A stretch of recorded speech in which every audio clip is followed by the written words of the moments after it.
Eo amin'ny tontolo ny toe-karena kosa indray eo ampamitana ny drafitra fanatanterana ny politika fampiroboroboana ny toe-karena ankehitriny ny ministry ny toe-karena sy ny drafitra araka ny nambara ny ministra Ravelo Arson Lanto nitondra fanazavana fanampy ny ity tompona andraikitra ity mahakasika izay paikady entina mampandroso ny sehatra ara-toe-karena izay.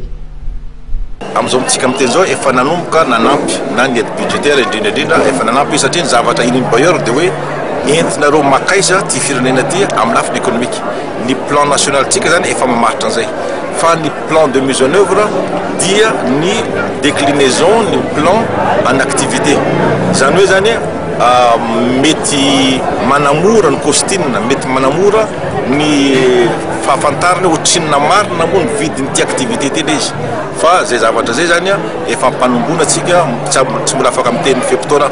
satria mbola ao anatiny mihitsy tsika amin'izao fotoana zao ary tsy vitany hoe plan de mise en œuvre fotsiny fa ny costinina ihany koa hoe tena ohatrinina marina ny activité anankiray ty ohatrinina ny vidiny mba ahafahana manatanteraka azy.